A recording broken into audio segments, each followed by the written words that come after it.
All right, so this is graphing and writing equations of hyperbolas. This is our last conic section that we are going to learn. And if you look at our double-naped cone right here, this is like taking a cross-section vertically through that double-naped cone.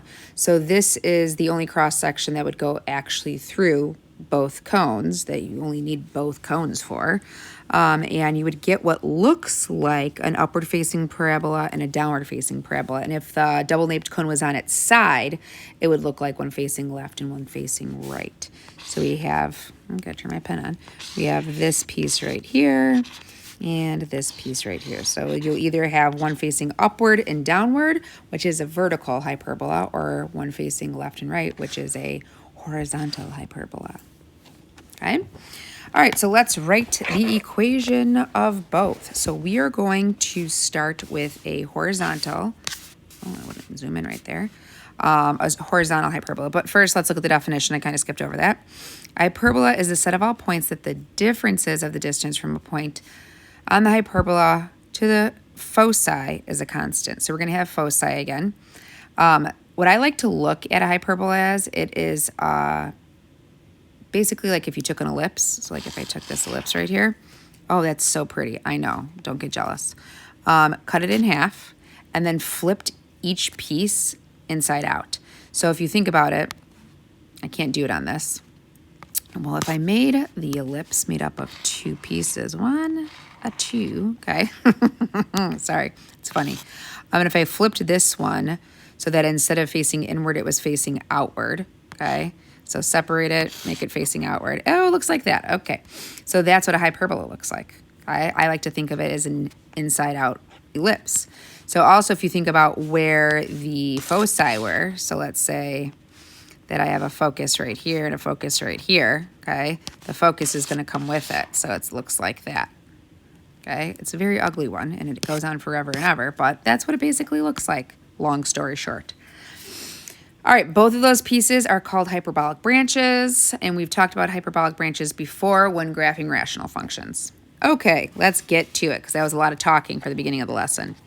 So the equation for a horizontal hyperbola looks exactly like the equation for a horizontal ellipse, except for the sign in between your two rationals is a minus sign instead of a plus sign. So we have x minus h quantity squared over a squared, so looking exactly like a ellipse, a horizontal ellipse, but instead of a plus sign right here, we have a minus sign. Y minus k squared over b squared is equal to 1. So very similar things apply. HK is the center. So let's go ahead and actually start to sketch this. Okay, we're going to start by getting the center. So whatever HK is, that's the center, and you graph it. Okay, that's going to be HK. Then you figure out what A is. So this term right here is A squared. It's always the first term is A squared. You take the square root of that. Let's say we get it's 2. If it's horizontal, you'll go right 2 and left 2, and you'll make your vertices. Okay. Then you're going to find out what B is by taking the square root of B squared, right? So let's say that that was 16, so you get 4. So notice it's not always the bigger number. It can be any number. It's just the first one. And you're going to go up that amount and down that amount, okay? Then what you're going to do is you are going to make this into a rectangle, okay? You're going to use that rectangle to create the asymptotes. The asymptotes go through the center and out the corners. Through the center and out the corners. And then you will make your 2 hyperbolic branches. So remember, these are my vertices. So you're going to follow the asymptotes to make this branch, and then follow the asymptotes to make this branch. Then you would find your foci. Your foci, we'll talk about in a moment, but your foci are inside both of those hyperbolic branches. And that's what a horizontal ellipse would look like. So a couple things that you should also know is the length of the transverse axis. The transverse axis is the axis that joins those 2 vertices. So if this distance is A and this distance is A right here, then the transverse axis length is 2A. Also, the equation of the asymptotes, we're going to write that in point slope form. So it's this green dashed line right here and this green dashed line right here. If you need a point on the line, notice the center is on the line, so you're going to use HK. And then the slope is up this much, which is B, and over this much, which is A. So it is y minus k equals, plus or minus, because you have one that's going to have a positive slope and one that's going to be a negative slope, b over a, and then x minus h. Okay? All right. Now let's talk about a vertical hyperbola. A vertical hyperbola, if I said, go ahead and guess what it looks like, you might guess wrong because you'd probably switch a squared and b squared. You actually switch the numerators to get a vertical ellipse.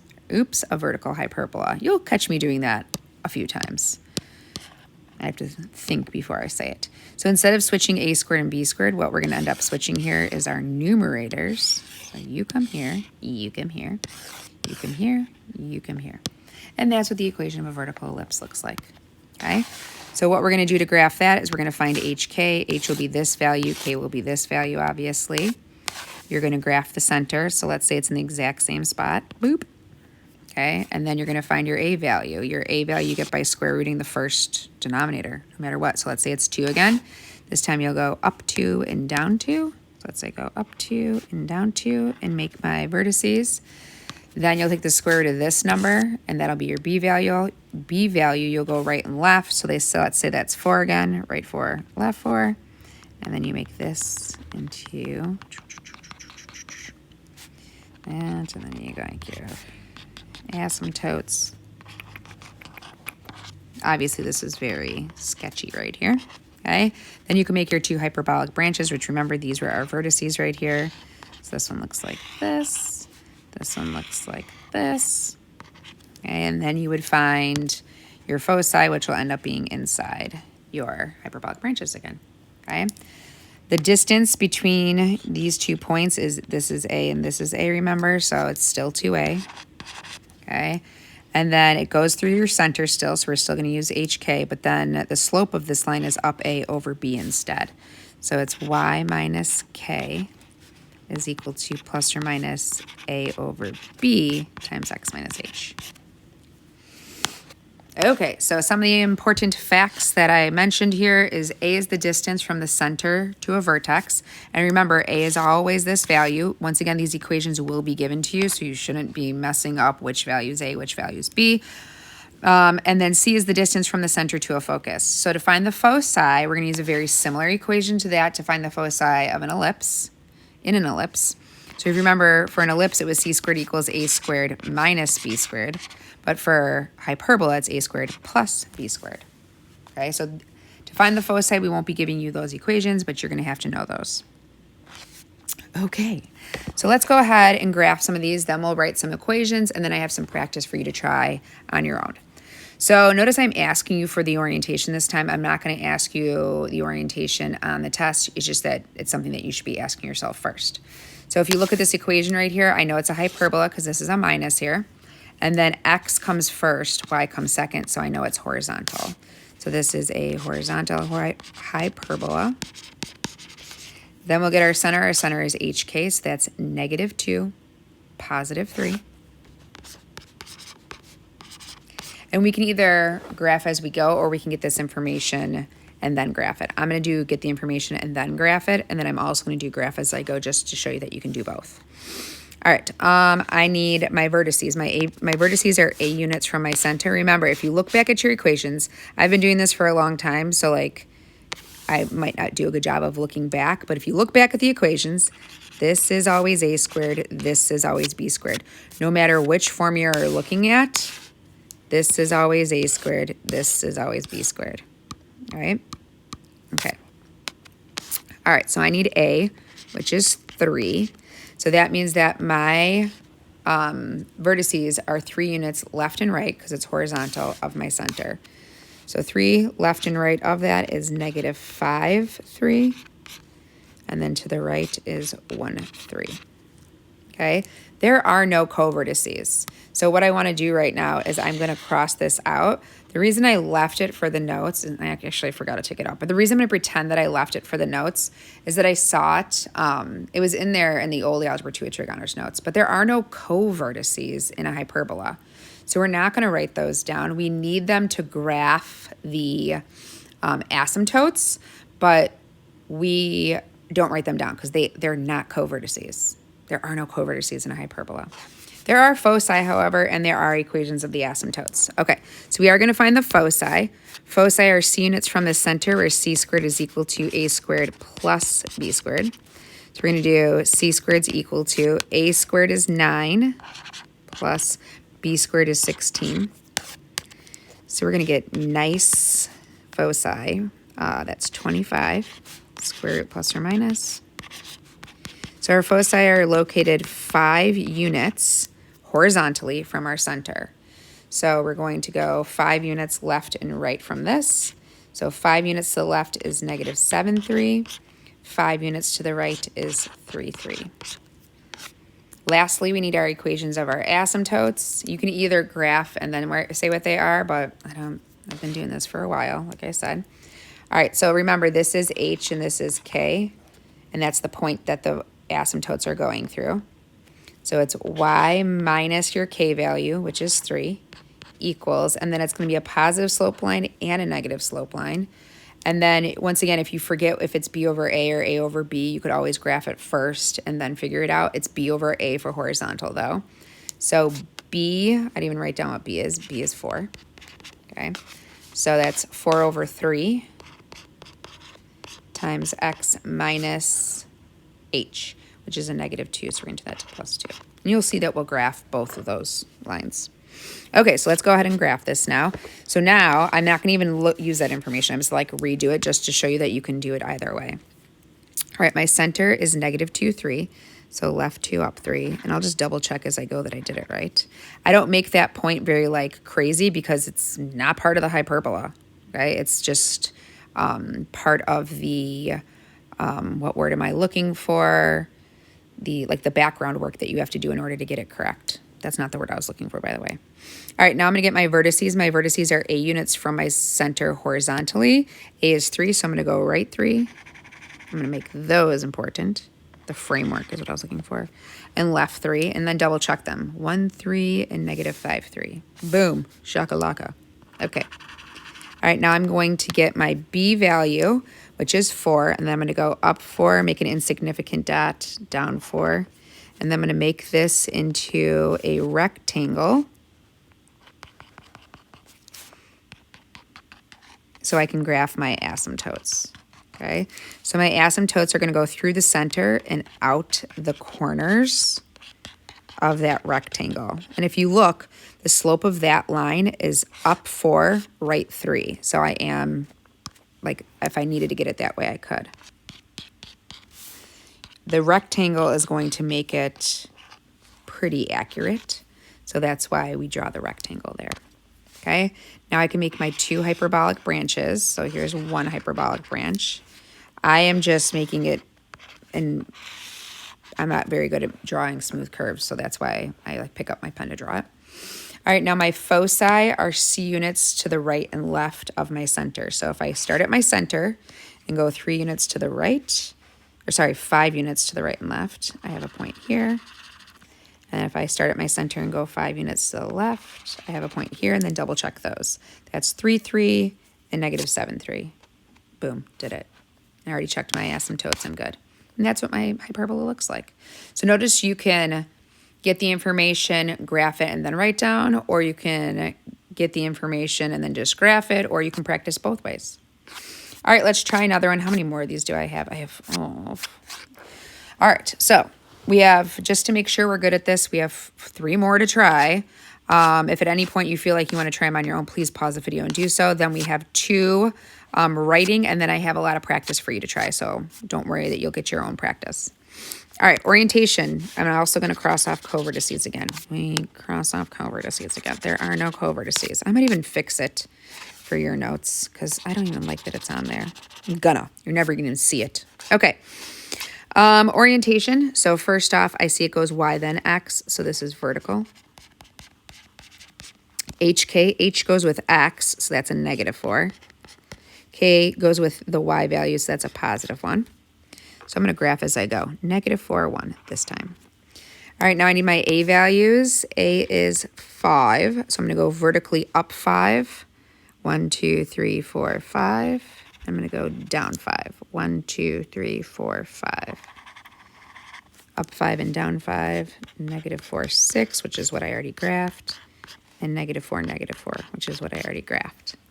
Then I need my B value. So B is 2. So I'm gonna go right 2 and left 2.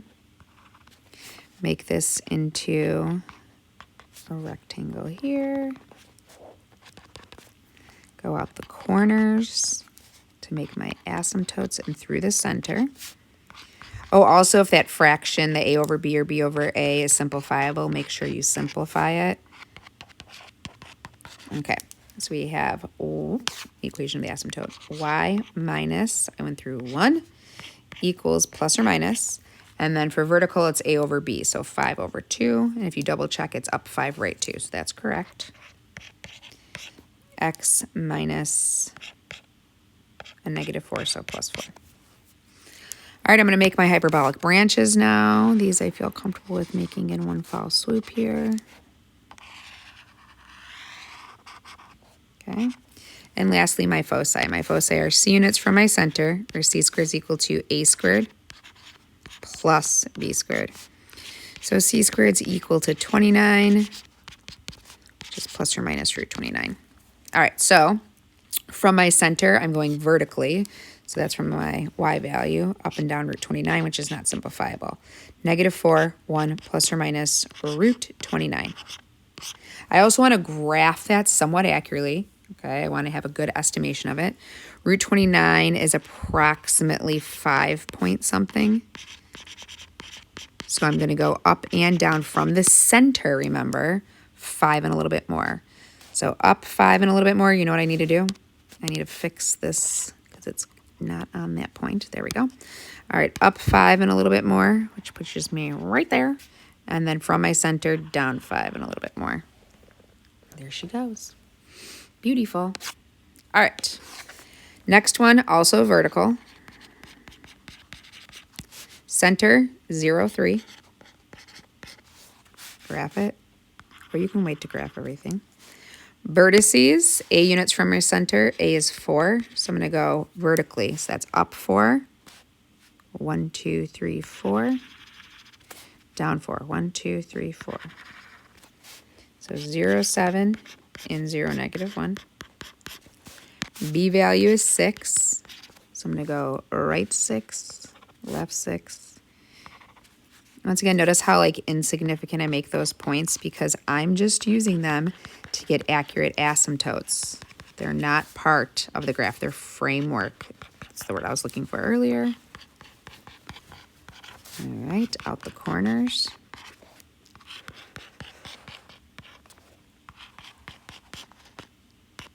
Okay. All right, make my hyperbolic branches. Ooh. Notice I'm drawing a vertical hyperbola. Okay. All right, my equation of my asymptotes, y minus 3 equals plus or minus. This is vertical, so it's A over B. A over B is 4 over 6, all right? But we're going to simplify 4 over 6 to 2/3. Let's make sure that that's right. Up 2 over 3, up 2 over 3. Yep, that's right. And then x minus 0, which is just x. Gorgeous. All right, foci, C squared is equal to A squared plus B squared. C squared is equal to 45 square root plus or minus. We got C is equal to plus or minus. 9 goes in there 5 times, so 3 root 5.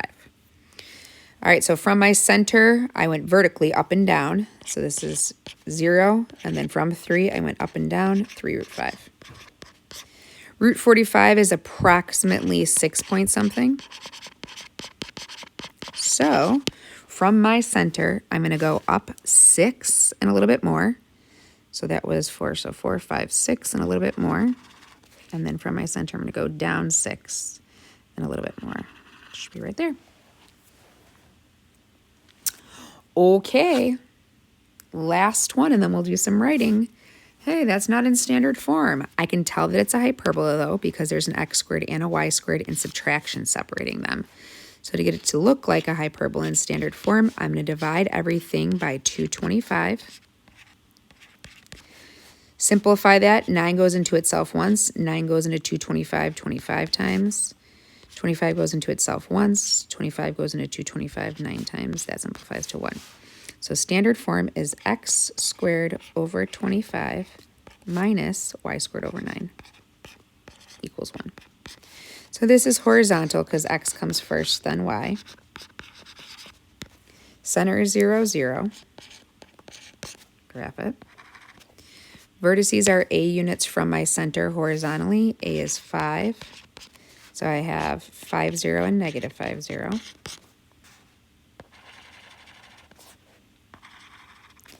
My b value is 3.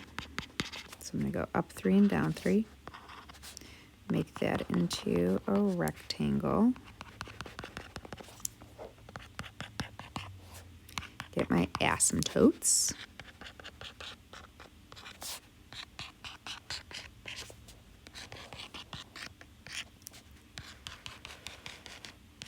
Okay.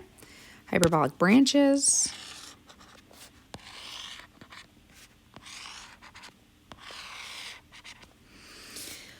Equation of my asymptotes, y, and it's minus 0, so I'm going to put y equals plus or minus, and then for horizontal, it's b over a, which is 3/5. Double check just to make sure. Up 3 over 5 looks good. X minus 0 is just x. All right, last but not least, foci. C squared is equal to a squared, which is 25, plus b squared, which is 9. C squared is equal to 34. Square root plus or minus, not simplifiable. So from my center, which was 0, 0, I'm moving horizontally. So from 0, I'm moving plus or minus root 34. And then my y value didn't change. Graphing that, this is 5 point something. So from my center, I'm going to go right 5 and a little bit more, left 5 and a little bit more. Okay. All right. Last but certainly not least, we'll do some writing equations of hyperbolas. Notice I only have 2. Because this is not very difficult, okay? Here's why. There's no such thing as covertices on a hyperbola. There's only foci and vertices. So those are the only 2 things I can give you, unless I gave you like your transversal length, which is still giving you your a value. So it really can only give you your a value and your c value. You always have to find your b value. So we'll do 2 just to make sure you got it, and then I have some for you to try on your own. Okay. All right, so foci are at 2, negative 2, right 2, down 2, F, 2, negative 2, and 2, negative 12. We'll say that that is right here. Okay. Vertices are at 2, negative 3, right here, and 2, negative 11. Okay, so first off, you can see that this is a vertical ellipse. Vertical. And we can get our center right away. So here's my center. So my center is definitely over 2 like the rest of these. And then I know it's in between my 2 foci or in between my 2 vertices. So I need it directly in between negative 11 and negative 3. If you add those 2 numbers, you get negative 14 divided by 2, and you get negative 7. Or you could have used your foci. Negative 2 and negative 12 is also negative 14. Divided by 2 is also negative 7. You're going to get the same answer no matter what. All right, so since this is a vertical hyperbola, I know it's y minus k squared over a squared minus x minus h squared over b squared is equal to 1.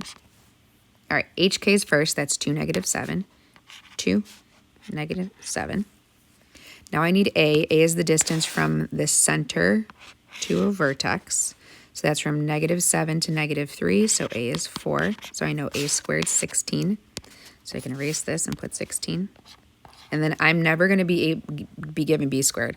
I always have to get C and then use my equation to find B. So C is from negative 7 to negative 2, which is 5.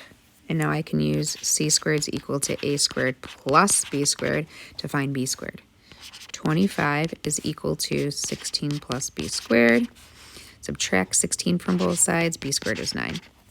So really, I don't think I need to do 2 with you, but because it's here and I'm not a person to just stop, I'm going to do it anyways. All right, so if you want to pause the video and try this one on your own, great. That's a great idea, but you have a lot of practice to do after this since it's a block day. All right, vertices, -1, +3, v.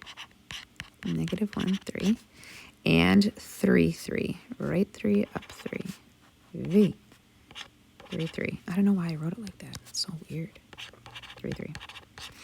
All right, foci, 10, 3. All right. F, 10, 3. And -8, 3. I don't know what I'm doing. That doesn't look very... Yeah, it looks good. Foci, -8, 3. All right, my center is about right there. Right?